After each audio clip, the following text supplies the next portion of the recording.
First year history विषय की जो सब्जेक्ट की तैयारी है उसमें अगले टॉपिक के बारे में बात करेंगे। इसका नाम है संगम काल। तो देखिए, जो भी student RPSC first year history विषय से जो तैयारी कर रहे हैं वो इस चैनल को जरूर सब्सक्राइब करें और इस क्लास को पूरा देखें। थोड़े से समय में आपको एक सेंट्रल आइडिया मिलेगा टॉपिक के बारे में और फास्टली आप उस टॉपिक को क्या कर सकते हो, रिवीजन कर सकते हो। देखिए, सब्जेक्ट के हिसाब से तो सिलेबस बहुत ज़्यादा होता है, तो उस सिलेबस में से हम इंपॉर्टेंट बातें क्या क्या पढ़ सकते हैं और क्या क्या एग्जाम में पूछा जाता है, किस तरीके से एग्जाम पैटर्न में क्वेश्चन आ रहे हैं, तो उन सभी का हम आंसर दे सकते हैं। तो जो भी स्टूडेंट हिस्ट्री विषय से तैयारी कर रहे हैं वही इस क्लास को देखें, जिनका सब्जेक्ट हिस्ट्री है और लेक्चरर की तैयारी कर रहे हैं, उसी हिसाब से हमने ये क्लासेस तैयार की हैं। और जो भी स्टूडेंट पहली बार इस चैनल पर आए हैं तो इस चैनल को जरूर सब्सक्राइब करें। तो चलिए, आज का जो चैप्टर है उसका नाम है संगम काल, संगम एज। इसके बारे में हम चर्चा करते हैं। तो सबसे पहले हम बात करते हैं कि संगम काल क्या है। इसका इंट्रोडक्शन के बारे में हम बात करते हैं। देखिए, संगम शब्द का अर्थ होता है सभा या मिलन, यानी एक जगह बैठकर सभा करना, या कई लोग, कई विद्वान एक जगह बैठकर मिलते थे और शास्त्रों के बारे में जानकारी लिया करते थे, शास्त्रों के बारे में बातचीत किया करते थे। तो उसको हम क्या नाम दिया गया है? संगम नाम दिया गया है। यह काल तमिल साहित्य का प्रारंभिक काल है, यानी जो संगम काल है वो तमिल साहित्य का क्या है? प्रारंभिक काल है, जब तमिल कवियों और विद्वानों की सभाएं हुई। उसी को हम क्या बोलते हैं? संगम काल।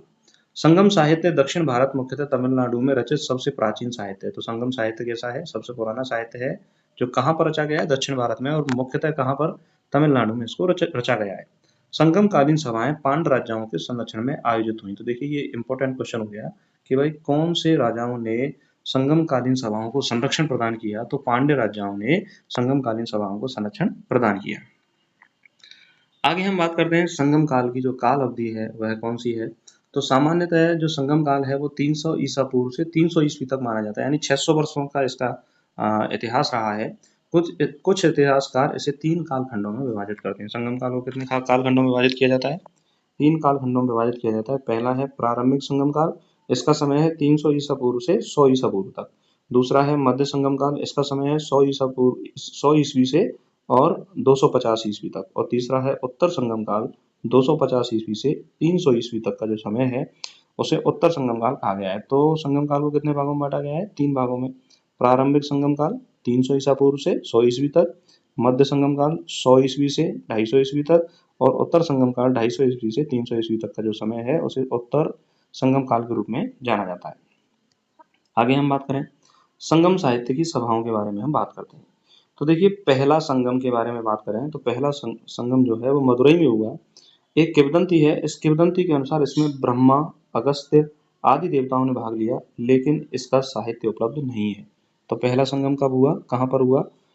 मदुरई में हुआ। और एक प्राचीन कहावत है जो चली आ रही है कि इसमें ब्रह्मा जी ने, अगस्त्य मुनि ने और अन्य देवताओं ने भाग लिया था, लेकिन इसका जो साहित्य वर्तमान में उपलब्ध नहीं है। द्वितीय संगम की बात करें, द्वितीय संगम हुआ कपाटपुरम में। कपाटपुरम को कावेरी पत्तनम के नाम से भी जाना जाता है। इसके आंशिक साहित्य जो है उपलब्ध हैं अहलवाल सहित।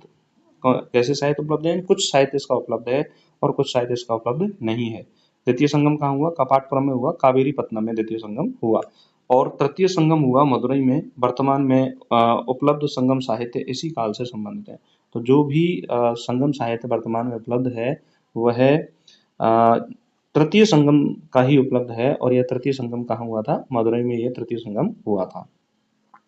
चलिए आगे हम बात करें संगम साहित्य के प्रमुख ग्रंथ कौन कौन से हैं। प्रमुख ग्रंथ हैं एतुत तोके 8 एंथोलॉजीज इसको कहा जाता है। ये 8 काव्यों का क्या है? संग्रह है।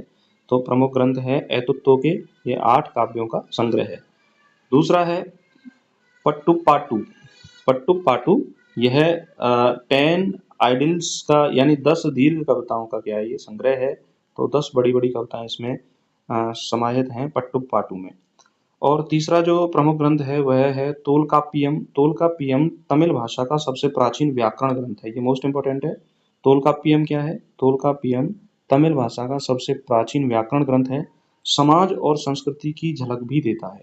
तोलकाप्पियम किसकी झलक देता है? समाज और संस्कृति की क्या देता है? झलक देता है। और जो अगला प्रमुख ग्रंथ है वह है तिरुक्कुरल तिरुवल्लुवर द्वारा रचित है। नीति, धर्म और प्रेम पर आधारित है। यह तिरुक्कुरल जो ग्रंथ है, तिरुक्कुरल, यह तिरुवल्लुवर द्वारा रचित है और यह कैसा ग्रंथ है? नीति, धर्म, प्रेम पर आधारित ग्रंथ है। तो प्रमुख ग्रंथ कौन-कौन से हुए? ऐतुत्तोके, पट्टुपाटु और तोल्काप्पियम और तिरुक्कुरल, ये प्रमुख ग्रंथ संगम साहित्य से संबंधित हैं। इसमें सबसे ज़्यादा जो पूछा जाता है वो पूछा जाता है तोल्काप्पियम पूछा जाता है। ये क्या है? तमिल भाषा का सबसे प्राचीन व्याकरण ग्रंथ है। समाज और संस्कृति की झलक भी ये देता है। आगे हम बात करें संगम काल में राजनीति कैसी थी। तो देखिए संगम काल में मुख्य राजवंश कौन-कौन से थे? पहला मुख्य राजवंश था चेर राजवंश। इसका क्षेत्र कहाँ था? यानी जिस क्षेत्र में ये राज करता था, केरल एवं पश्चिमी तमिलनाडु में ये क्या करता था? चेर राजवंश राज करता था। इसके प्रसिद्ध शासक कौन-कौन से हुए? तो उदयन, चेरलातन, सेनगुट्टुवन यानी पट्टिनी देवी की पूजा परंपरा इसने शुरुआत करी थी और इनकी राजधानी क्या थी? वांजी। वांजी को करूर नाम से भी जाना जाता है और इनके व्यापारिक संबंध कहाँ से थे? रोम से और मिस्र से इनके क्या थे? व्यापारिक संबंध थे। तो संगम काल में चेर राजवंश का जो क्षेत्र था वह था केरल और पश्चिमी तमिलनाडु। प्रसिद्ध शासक कौन-कौन से हुए? उदयन, चेरलातन, सेनगुट्टुवन। सेनगुट्टुवन ने पट्टिनी देवी की पूजा की परंपरा को शुरुआत की और राजधानी कहाँ थी? वांजी, जिसे करूर के रूप में भी जाना जाता है और व्यापारिक संबंध कहाँ से थे इनके? रोम और मिस्र से इनके व्यापारिक संबंध हुआ करते थे। आगे हम बात करें संगम काल का दूसरा जो प्रमुख राजवंश है वह है चोल राजवंश। चोल राजवंश जिस क्षेत्र में राज करता था वो कावेरी डेल्टा तंजावुर में ये राज करते थे। इसके जो प्रसिद्ध शासक हैं करिकाल चोल। करिकाल चोल ने कावेरी पर बांध निर्माण किया और पोहार को बंदरगाह बनाया। तो ये इंपॉर्टेंट है, दोनों के कावेरी पर बांध जो निर्माण है किस चोल शासक ने किया था? तो करिकाल चोल ने किया था और पोहार को बंदरगाह किसने बनाया था? तो चोल शासकों ने ही पोहार को बंदरगाह बनाया। इनकी राजधानी उरैयूर और पोहार दोनों इनकी राजधानी रही। प्रारंभिक राजधानी कौन सी थी? उरैयूर थी। उसके बाद राजधानी क्या हो गई? पोहार हो गई। इनका प्रमुख बंदरगाह पोहार था जिसे वर्तमान में अब कावेरीपत्तनम के रूप में भी हम जानते हैं। तीसरे जो प्रमुख राजवंश है संगम काल में पांड्य राजवंश। इनका क्षेत्र था दक्षिण तमिलनाडु, जो मदुरई वाला जो क्षेत्र है उस पर ये राज करते थे। इनका जो प्रसिद्ध शासक रहा है नेंदुजन चेलियन। नेंदुजन चेलियन इस वंश के प्रमुख राजवंश शासक थे और यह वंश संगम सभाओं का मुख्य संरक्षक था। तो देखिए ये हम पहले ही हम चर्चा कर चुके हैं कि कौन से राजवंश के राजाओं के संरक्षण में संगम सभाएं हुई थी। तो पांड्य राजवंश के राजाओं के संरक्षण में संगम सभाओं का आयोजन किया गया था। प्रसिद्ध शासक इनका कौन सा है? नेंदुजन चेलियन इनके प्रमुख शासक हैं। अगर हम बात करें संगम काल में आर्थिक स्थिति कैसी थी, तो संगम काल में जो अर्थव्यवस्था थी वह थी कृषि प्रधान अर्थव्यवस्था थी। चावल, नारियल, केले और कपास प्रमुख कृषि के रूप में उगाई जाने वाली फसलें थीं। व्यापार के बारे में बात करें तो व्यापार आंतरिक व्यापार हुआ करता था, बैलगाड़ियों द्वारा होता था आंतरिक व्यापार। विदेशी व्यापार कहाँ से होता था? रोम, मिस्र और अरब देशों से विदेशी व्यापार होता था और यहाँ पर रोमन सिक्के मिले हैं तो इससे सिद्ध होता है कि भाई रोम से भी ये विदेशी व्यापार करते थे। मुख्य निर्यात वस्तुएं कौन सी थी? मसाले थे, सूती वस्त्र थे, काली मिर्च थे और मोती थे। तो संगम काल में जो मुख्यतः व्यापार होता था वो किसका होता था? मसालों का, सूती वस्त्र का, काली मिर्च का और मोती का। मुख्य बंदरगाह पोहार था, कावेरीपट्टनम जिसे कहा जाता है और मुजिरिस इसका मुख्य बंदरगाह था। तो पोहार, कावेरीपट्टनम और मुजिरिस प्रमुख बंदरगाह इसके थे। आगे हम बात करें सामाजिक स्थिति के बारे में, संगम काल की सामाजिक स्थिति के बारे में। तो समाज वर्गीकृत था लेकिन कठोर जाति व्यवस्था नहीं थी, यानी कि समाज जो है वो वर्णों में बटा हुआ था लेकिन जातिगत व्यवस्था जो कठोर इनकी नहीं थी। स्त्रियों को सम्मान प्राप्त था, ये इंपॉर्टेंट है, संगम काल की मुख्य विशेषता है। कवियत्रियां जैसे अव्ययार प्रमुख थी, यानी प्रमुख कवियत्री का नाम आता है कि अव्ययार प्रमुख थी। तो इसका मतलब ये है कि संगम काल में स्त्रियों को प्रमुख सम्मान प्राप्त था। वीरों के सम्मान में वीर स्तंभ नाडुकल की स्थापना की गई थी। वीरों के सम्मान में किसकी स्थापना की गई थी? नाडुकल वीर स्तंभ की इन्होंने स्थापना की थी। युद्ध और बलवानों की परंपरा में सत्यवानों की पूजा की जाती थी। यानी युद्ध और बलवान की परंपरा में क्या है? सत्यवानों की पूजा की जाती थी संगम काल में। तो इस तरह की सामाजिक स्थिति जो थी वो संगम काल में पाई जाती थी। तो समाज क्या है? बटा हुआ था, स्त्रियों को सम्मान मिलता था, वीरों के सम्मान में वीर स्तंभ नाडुकल की स्थापना की जाती थी और युद्ध और बलिदान की परंपरा में सत्यवानों की क्या की जाती थी? पूजा की जाती थी। आगे हम बात करें धार्मिक स्थिति के बारे में बात करें, संगम काल में धार्मिक स्थिति कैसी थी? प्रारंभ में प्राकृतिक देवी देवताओं की पूजा जैसे सूर्य, चंद्रमा, पर्वत, वृक्ष की पूजा होती थी। पशु पूजा विशेष रूप से मुरुगन कार्तिकेय की आराधना की जाती थी। तो देखिए दक्षिण भारत में आज भी मुरुगन की पूजा की जाती है, कार्तिकेय की पूजा की जाती है। बाद में फिर शैव धर्म और वैष्णव धर्म और जैन धर्म का जो दक्षिण भारत में क्या हुआ? प्रवेश हुआ और शैव धर्म, वैष्णव धर्म के जो लोग हैं वो अलग अलग अनुयायी यहाँ पर आगे बढ़े। ब्राह्मणों का आरंभिक प्रभाव जो है शुरू हुआ लेकिन सीमित था। तो संगम काल में ब्राह्मणों का प्रभाव तो था लेकिन इतना प्रभाव नहीं था, सीमित प्रभाव ब्राह्मणों का पाया जाता है संगम काल के दौरान। आगे हम बात करें सांस्कृतिक योगदान के बारे में बात करें। सांस्कृतिक योगदान, संगम युग की संस्कृति लौकिक और मानव केंद्रित थी। कैसी थी? लौकिक थी और मानव केंद्रित थी। प्रमुख कला में संगीत, नाट्य, नृत्य और वास्तुकला संगम काल की प्रमुख कलाएं थी। प्रमुख कवि कौन से थे? अव्वयार, परनार, कपिलर और औरंगपोखियार। औरंगपोखियार जो है प्रमुख कवि थे। तो प्रमुख कवि संगम काल के प्रमुख कवि कौन कौन से हैं, ये पूछा जा सकता है आपसे। अव्वयार, परनार, कपिलर, औरंगपोखियार। जीवन के 5 परिदृश्य वर्णित किए। कुरिंजी पहाड़ी, मुल्ले वन, मरीथम खेत, नैथल समुद्र और पाले रेगिस्तान। तो देखिए यहाँ से क्वेश्चन पूछा जा सकता है, आपसे पूछा जा सकता है कि कुरिंजी किसके लिए उपयोग किया गया है? पहाड़ी के लिए। मुल्ले किसके लिए प्रयोग किया गया है? वन के लिए। मरीथम खेत के लिए। नैथल समुद्र के लिए। पाले रेगिस्तान के लिए ये शब्द प्रयोग किया गया है। आगे हम बात करें संगम साहित्य के बारे में। संगम साहित्य की भाषा कौन सी थी? तमिल भाषा थी। प्रमुख ग्रंथ कौन कौन से हैं? तोल्काप्पियम। तोल्काप्पियम क्या है? व्याकरण ग्रंथ है। एतुत्तोगई ये 8 काव्य संग्रह है। पट्टुपाट्टु ये 10 कविताओं का संग्रह है। शिल्पद्दिकारम एक महाकाव्य है, इसके लेखक हैं इलंगो अडिगल। ये क्वेश्चन बहुत ज्यादा पेपरों में पूछा जाता है, इसको आप याद रखो। कौन कौन सा? शिल्पद्दिकारम ये महाकाव्य है, इसके लेखक हैं इलंगो अडिगल। और मणिमेखलई बौद्ध प्रभाव का ग्रंथ है, इसके लेखक हैं सीतानार। कौन कौन है? सीतानार, मणिमेखलई इसके प्रमुख संगम साहित्य के प्रमुख ग्रंथ हैं। तो इसके लेखक कौन है? मणिमेखलई के सीतानार इसके प्रमुख लेखक हैं। चलिए आगे हम बात करें संगमकालीन प्रशासन व्यवस्था कैसी थी। तो देखिए केंद्र और स्थानीय प्रशासन के बारे में बात करें। संगम काल में राजाओं को वेंडन कहा जाता था। ये इंपॉर्टेंट है, राजाओं को क्या कहा जाता था? वेंडन कहा जाता था। शासन वंशानुगत था। वंशानुगत का मतलब ये है कि जो राजा का बेटा था वही क्या बनता था? राजा बनता था। लेकिन शक्ति परंपरागत सीमाओं में थी, यानी शक्ति जो थी वो पहले से जो व्यावहारिक रूप से सीमाएं चली आ रही थी, उन्हीं सीमाओं में शक्ति का उपयोग राजा कर सकता था। राज्यसभा मंत्री परिषद में मंत्री, पुजारी, सेनापति, कवि आदि शामिल होते थे। राजा न्यायिक शक्ति रखता था, यानी अंतिम जो न्याय का निर्णय लेता था वो कौन लेता था? राजा लेता था। तो सर्वोच्च न्यायाधीश भी उसको कहा जा सकता है।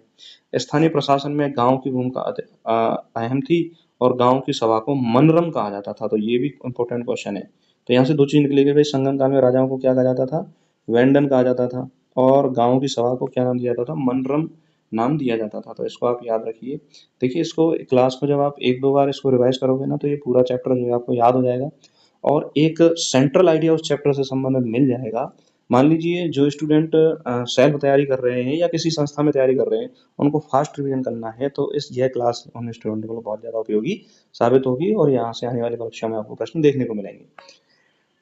आगे हम बात करें सैन्य व्यवस्थाओं के बारे में। तो देखिए राजा के पास एक संगठित सेना होती थी। संगठित सेना में पैदल सेना, घुड़सवार, रथ, हाथी, 4 प्रकार की सैन्य इकाइयां होती थी। वीर गति को आदर्श माना जाता था, यानी जो युद्ध में लड़ते थे उनको आदर्श माना जाता था कि भाई बहुत बड़े योद्धा हैं, लड़ते हुए वीर गति को प्राप्त हुए हैं। नाडुकल वीर स्तंभ उसकी स्मृति में स्थापित किए जाते थे, यानी उनकी स्मृति में क्या स्थापित किया था? वीर स्तंभ स्थापित किए जाते थे और वीर स्तंभ को नाम दिया जाता था नाडुकल। तो ये देखिए नाम संगम काल में क्या है, नाम ही इंपॉर्टेंट है कि भाई किसको क्या नाम दिया गया, किसको क्या नाम दिया गया। तो वीर स्तंभ को क्या नाम दिया जाता था? नाडुकल नाम दिया जाता था। चलिए आगे हम बात करें संगम युग की शिक्षा और साहित्यिक विकास कैसे हुआ। देखिए शिक्षा का मुख्य माध्यम जो था वो मौखिक परंपरा थी, यानी लिखित अभिलेख के माध्यम से शिक्षा नहीं दी जाती थी, मौखिक रूप से क्या दी जाती थी? शिक्षा दी जाती थी। और ऐसा कहाँ होता था? गुरुकुल में। तो गुरुकुल पद्धति प्रचलित होती थी। शिक्षा का उद्देश्य था काव्य की योग्यता का विकास करना, नैतिकता का विकास करना, युद्ध नीति का विकास करना, व्यवहारिक ज्ञान को विकसित करना।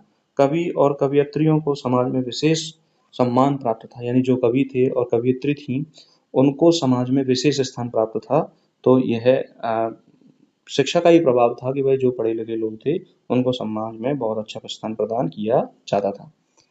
आगे हम बात करें संगमकालीन स्त्रियों की स्थिति कैसी थी। देखिए स्त्रियां साक्षर थीं, सामाजिक रूप से सक्रिय थीं, उनको सम्मान मिलता था। कई स्त्रियां कवित्री थीं, जैसे अव्वयार, पेरंगुर, किजार। ये ऐसी स्त्रियां हैं जो महान कवित्री थीं। स्त्रियों की सामाजिक भागीदारी, युद्ध में भी महिलाएं प्रेरणा स्रोत रही हैं, यानी कि संगम काल में युद्ध में भी महिलाओं ने क्या लिया था, भाग लिया था। विवाह में प्रेम और भावात्मक जुड़ाव को प्राथमिकता दी जाती थी। अकम साहित्य इसका प्रमाण है, यानी कि प्रेम विवाह को मान्यता दी जाती थी, और इसका प्रमाण कौन सा है, अकम साहित्य इसका क्या है, प्रमाण है। तो संगम काल में प्रेम विवाह भी क्या था, मान्य था। ये जानकारी हमें कहाँ से मिलती है, अकम साहित्य से ये जानकारी हमें प्राप्त होती है। आगे हम बात करें संगम काल में पर्यावरण एवं जीवन शैली कैसी थी। देखिए संगम काल में 5 प्रकार की पारिस्थितिकी थी, जिन्हें तेनई कहा जाता है। पहली है कुरिंजी। कुरिंजी पर्वतीय क्षेत्र को कहा गया, और इसको प्रेम या युद्ध के रूप में गुप्त प्रेम, और देवता मुरुगन, और समाज के सदा शिकारी। मूल्य वन क्षेत्र को कहा जाता था, और इसे प्रतीक्षा के रूप में जाना गया, और इसके प्रमुख देवता थे माइयेन, और माइयेन किसको कहा जाता था, कृष्ण को, और समाज कैसा था, चरवाहे के रूप में। मरीथम, मरीथम कृषि क्षेत्र को कहा गया, इसमें परिवार जीवन को प्राथमिकता दी गई। इसके प्रमुख देवता इंद्र, और कौन से समाज के लोग थे, कृषक समाज के लोग। नैथल तटीय क्षेत्र को कहा गया, विरह की इसमें प्रधानता रही, और वरुण इसके प्रमुख देवता थे, और ये कौन से समाज के लोग इन्हें मानते थे, मछुआरे समाज के लोग इन्हें मानते थे। पाले, पाले मरुथल, मरुस्थल को कहा गया, यात्रा या अलगाव की स्थिति इसमें होती थी, और इनके प्रमुख देवता थी काली, और इनका प्रमुख समाज कौन सा था, व्यापारी। यह वर्गीकरण दर्शाता है कि पर्यावरण और सामाजिक जीवन एक दूसरे से गहराई से जुड़े थे। तो ये बहुत मोस्ट इंपॉर्टेंट है कि संगम काल में पर्यावरण को सामाजिक जीवन के साथ किया गया था, जोड़ा गया था। तो इसको आप एक बार रिवाइज करेंगे तो ये पूरा याद हो जाएगा। थोड़ी सी एक सारणी है, इसको एक दो बार रिवाइज करेंगे तो आसानी से याद हो जाएगा। आप इसको पॉज करके भी इसको याद रख सकते हो। आगे हम बात करें संगम कालीन कला और स्थापत्य कैसा था। देखिए संगम काल में चित्रकला, मूर्तिकला, भवन निर्माण, संगीत और नृत्य उन्नत स्थिति में थे। मंदिरों का निर्माण प्रारंभिक अवस्था में था, परंतु प्राकृतिक देवताओं के स्थल बने हुए थे। युद्ध और प्रेम विषय गीत नाटकों की परंपरा प्रचलित थी, यानी कि युद्ध की नाटक और प्रेम विषयों के नाटक और गीतों का निर्माण किया जाता था। मदुरई, कांची जैसे ग्रंथों में शहरी जीवन और भवनों का वर्णन मिलता है, यानी शहरी जीवन और भवन निर्माण किस तरह से थे, तो ये मदुरई, कांची जैसे ग्रंथों में इनका जो वर्णन है वो मिलता है। आगे हम बात करें संगम काल और विदेश व्यापार। देखिए रोमन व्यापारियों से संबंध थे, रोमन सिक्कों और वस्तुओं के अवशेष प्राप्त हुए हैं, तो इससे हमें ये पता चलता है कि संगम काल में रोमन व्यापारियों के साथ क्या थे, संबंध थे। मसाले, कपड़ा, कीमती पत्थर, मोती, इनका प्रमुख रूप से निर्यात किया जाता था। रोमन सोने के सिक्के दक्षिण भारत के पुरातात्विक स्थलों पर बड़ी मात्रा में पाए गए हैं। तो जो रोमन सिक्के थे वो कहाँ मिले हैं, दक्षिण भारत के पुरातात्विक स्थल में मिले हैं। इससे हमें ये पता चलता है कि रोम साम्राज्य से इनका क्या था, व्यापार था। अब हम बात करते हैं पुरातात्विक साक्ष्यों के बारे में। तो अरिखामेडु, अरिखामेडु पांडिचेरी के पास रोमन व्यापारिक केंद्र था। उरैयूर और कावेरीपत्तनम चोल वंश की राजधानी और बंदरगाह थे। उरैयूर क्या थी, उरैयूर चोल वंश की राजधानी थी, और कावेरीपत्तनम क्या था, बंदरगाह था। कुरुमकुंडी, मदुरई, करूर पांड्य और चेर शासन से जुड़े हुए पुरातत्व स्थल हैं। तो पांडिचेरी के पास रोमन व्यापारिक केंद्र क्या है, अरिखामेडु है। उरैयूर चोल वंश की राजधानी है। कावेरीपत्तनम बंदरगाह है। कुरुंकुडी और मदुरई और करूर पांड्य और चेर शासन से जुड़े हुए क्या है, ये पुरातत्व स्थल हैं। यहाँ से हमें पांड्य और चेर शासन के बारे में हमें जानकारी प्राप्त होती है। नेक्स्ट हम बात करें संगम युग में प्रसिद्ध व्यक्ति कौन कौन से हैं। तो पहला नाम आता है तोल्काप्पियार का। तोल्काप्पियार ने तमिल व्याकरण ग्रंथ तोल्काप्पियम की रचना की थी। तिरुवल्लुवर नीति ग्रंथ तिरुक्कुरल की रचना इन्होंने की थी, तिरुवल्लुवर ने। अव्वैयार महिला कवयित्री थी संगम काल की। करिकाल चोल बांध निर्माण कराया इन्होंने, प्रशासनिक दक्षता इसमें बहुत अधिक थी।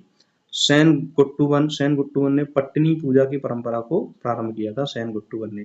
तो ये संगम काल के प्रमुख व्यक्ति हैं, इनको आप याद रखिए, ये मोस्ट इंपोर्टेंट है, ये परीक्षा में आपसे पूछे जा सकते हैं। अगले हम बात करें एग्जाम के दृष्टि से कौन कौन से इंपॉर्टेंट पॉइंट है। संगम युग का काल 300 ईसा पूर्व से 300 ईस्वी तक का है। संगम सभाओं की संख्या कितनी है, 3 है। संगम साहित्य की भाषा क्या है, तमिल है। संगम कालीन बंदर का प्रमुख बंदरगाह कौन सा है, कावेरीपत्तनम है। चोलों की राजधानी उरैयूर और पुहार है। संगम ग्रंथ कौन से हैं, तोल्काप्पियम और शिलप्पदिकारम। और खजुराहो मंदिर का निर्माण किन्होंने करवाया, चंदेल शासकों ने। पृथ्वीराज चौहान की पराजय कब हुई, द्वितीय तराइन युद्ध में हुई, 1192 में दूसरा तराइन युद्ध हुआ था। और भोजराज कौन से वंश से संबंधित है, तो परमार वंश से भोजराज संबंधित है। आगे हम बात करें संगम सभाओं की संख्या कितनी है, 3। सबसे प्रसिद्ध सभा कौन सी है, तीसरी, मदुरई प्रमुख विषय प्रेम अकम साहित्य से इसकी जानकारी मिलती है। वीरता और राजनीति की जानकारी हमें पुरम साहित्य से मिलती है। प्रमुख ग्रंथ तोलकाप्पियम, एथुत्तोगाई और पट्टू पाट्टू। प्रमुख राजा करिकाल चोल, सेनगुट्टुवन चेर और नैंडी पांडे। यानी चोल वंश का प्रमुख राजा कौन सा था? करिकाल, चेर का था सेनगुट्टुवन और पांडे का था नेंडू जेलियन। प्रमुख महिला कवियत्री कौन सी है? अव्वयार, इसकी चर्चा हमने अभी की है। प्रमुख बंदरगाह कावेरीपट्टनम, पोहार और मुजिरिस। संगम काल की भाषा कौन सी थी? तमिल भाषा इसकी थी और तमिल भाषा में इसे संगम काल के साहित्यों की रचना की गई है। आगे हम बात करें संगम काल में सामाजिक संगठन कैसा था? वर्ण व्यवस्था का अभाव है, यानी प्रारंभिक वर्ण व्यवस्था थी। संगम काल में वर्ण व्यवस्था का उल्लेख नहीं है। समाज पेशा आधारित था, जैसे कृषक, शिकारी, व्यापारी, मछुआरे, कवि, योद्धा। तो मैं अभी बता रहा था हमने जो पारिस्थितिक वर्गीकरण हमने पढ़ा था इनका, तो उसमें मैंने आपको बताया था कि समाज जो था वो पेशा आधारित था। कृषक थे, शिकारी था, व्यापारी थे, मछुआरे थे, कवि थे और योद्धा थे। सामाजिक समानता की झलक मिलती है। महिलाएं भी लेखन और युद्ध में सक्रिय थीं, तो ये इंपॉर्टेंट चीज है कि महिलाओं को सम्मान प्राप्त था और महिलाएं युद्ध में भी भाग लेती थी संगम काल के दौरान। गोत्र एवं कुल परंपरा के बारे में बात करें तो समाज में कुल या कुटुंब महत्वपूर्ण इकाई थी। विवाह गोत्र के बाहर होते थे। समाज का विभाजन वर्ग आधारित नहीं था, पर्यावरण आधारित था। यानी किस तरह से पर्यावरण पारिस्थितिकी थी उसके आधार पर समाज का विभाजन था। तेनई सिद्धांत के अनुसार समाज का विभाजन क्षेत्र एवं व्यवसाय पर आधारित था, जैसे मछुआरे, शिकारी और व्यापारी। तो ये किस सिद्धांत के अनुसार है? तेनई सिद्धांत के अनुसार। संगम काल में धर्म और विश्वास के बारे में बात करें तो प्राकृतिक देवताओं की पूजा होती थी। ठीक है, प्रारंभिक संगम समाज में प्राकृतिक शक्तियों की पूजा होती थी, जैसे मुरुगन युद्ध के देवता थे, मारियन या कृष्ण पालन करता थे, काली शक्ति की देवी थी, वरुण जल देवता थे और इंद्र वर्षा के देवता थे। तो ये ठीक वैसे ही हुआ जैसे सिंधु घाटी सभ्यताओं में प्रारंभिक रूप से प्रकृति की पूजा की जाती थी, तो संगम काल के दौरान भी प्राकृतिक देवताओं की पूजा की जाती थी। नेक्स्ट हम बात करें पारंपरिक धार्मिक अनुष्ठान, यज्ञ, बलिदान, पशु बलि की सीमित परंपरा थी। पट्टिनी पूजा सेनगुट्टुवन चेर राजा द्वारा स्त्री पवित्रता की पूजा का चलन था। यानी स्त्री की पवित्रता की पूजा की जाती थी और ये किसने शुरू की थी? सेनगुट्टुवन ने, जो चेर राजा था उसने पट्टिनी पूजा की क्या की थी? शुरुआत की थी। आगे हम बात करें संगम साहित्य की भाषागत विशेषताएं क्या है? तमिल भाषा की प्राचीनतम और शुद्धतम अभिव्यक्ति संगम साहित्य में देखी जाती है। इनकी शैली कैसी है? सरल है, आराम से गाया जा सकता है, प्रतीकात्मक शैली है। अलंकारों, उपमा एवं प्राकृतिक संकेतों का सुंदर प्रयोग किया गया है। भाषा की सजीवता और दृश्यात्मकता बहुत ही प्रभावशाली है। तो संगम साहित्य की जो भाषागत विशेषताएं वो बहुत ज्यादा क्या है? उच्च स्तर की हैं। आगे हम बात करें संगम युग में विवाह और पारिवारिक जीवन कैसा था? विवाह प्रेम या पारंपरिक दोनों रूप में होते थे। स्त्री पुरुष दोनों को समान स्वतंत्रता प्राप्त थी। परिवार एकल और संयुक्त दोनों प्रकार के थे। आज भी दोनों प्रकार के परिवार हैं, एकल परिवार और संयुक्त परिवार। समाज में विवाहेतर संबंधों को लेकर सहिष्णु दृष्टिकोण मिलता है, जो प्रेम कविताओं में झलकता है। तो यह है संगम साहित्य में पारिवारिक जीवन के रूप में इस तरह की झलकियां हमें देखने को मिलती हैं। तो सहिष्णु दृष्टिकोण और मिलता है और इसकी बातें हमें कहाँ मिलती हैं? प्रेम कविताओं में इनकी बातों को देखा जा सकता है। नेक्स्ट हम बात करें संगम युग का आर्थिक विकास कैसा था? देखिए मुख्य उद्योग क्या थे? कृषि में धान, बाजरा, गन्ना, कपास की खेती की जाती थी। वस्त्र में सूती और रेशमी वस्त्रों को बनाया जाता था। धातु शिल्प में लोहा और तांबा और सोने का उपयोग होता था। मोती निष्कर्षण, यानी विशेष रूप से पांड्य क्षेत्र में मोतियों को निष्कर्षित किया जाता था। पांड्य राजाओं के जो क्षेत्र था वहां पर मोती बनाए जाते थे। व्यापारिक संगठन में व्यापारी गिल्डें श्रेणी प्रचलित थीं और बंदरगाहों पर व्यापारियों के लिए विश्राम गृह होते थे। तो बंदरगाहों के माध्यम से क्या होता था? व्यापार होता था। संगम काल का वैश्विक महत्व क्या है? भारत और पश्चिमी दुनिया के बीच व्यापारिक सेतु का निर्माण हुआ संगम काल के दौरान। चीन, रोम और अरब देशों के साथ व्यापारिक संबंध बने। रोमन शक्ति, यूनानी शैली की वस्तुएं तमिल क्षेत्रों में पाई गई हैं। इससे ये पता चलता है कि भाई रोम से भी यहाँ पर क्या होता था? व्यापार हुआ करता था संगम काल के दौरान। अब हम बात करें संगम काल के ऐतिहासिक महत्व के बारे में, तो यह काल भारत के प्रारंभिक ऐतिहासिक युग का प्रतीक है। यानी जो स्टार्टिंग जो भारत का इतिहास प्रारंभ होता है तो उसमें संगम काल की विशेष भूमिका है। उत्तर भारत के मौर्य और गुप्त युग के समानांतर दक्षिण भारत का स्वर्ण युग कहा जाता है संगम काल को। तो आपसे पूछे कि दक्षिण भारत का स्वर्ण युग किसे कहा जाता है, तो संगम काल को कहा जाता है। द्रविड़ सभ्यता के सांस्कृतिक गौरव और साहित्यिक विरासत की शुरुआत जो है वह संगम काल से होती है। तो ये भी मोस्ट इंपोर्टेंट बात है। नेक्स्ट है संगमकालीन साहित्य में स्त्री चित्रण कैसे हुआ है। स्त्री को सुंदरता, बुद्धिमत्ता, प्रेम, युद्ध में समान रूप से चित्रित किया गया है। अव्ययार जैसी स्त्रियों ने नीति और ज्ञान की साहित्यिक रचना की है। प्रेम का पत्नी, वीरांगना, माता के रूप में स्त्री की बहुआयामी भूमिका दिखाई गई है। तो स्त्रियों को बहुत ज्यादा सम्मान दिया जाता था संगम काल के दौरान। नेक्स्ट हम बात करें संगम काल के ऐतिहासिक मूल्य क्या है। तमिलनाडु के प्रारंभिक समाज, संस्कृति और राजनीति, अर्थव्यवस्था और पर्यावरण की जानकारी का प्रमुख स्रोत क्या है, संगम काल है।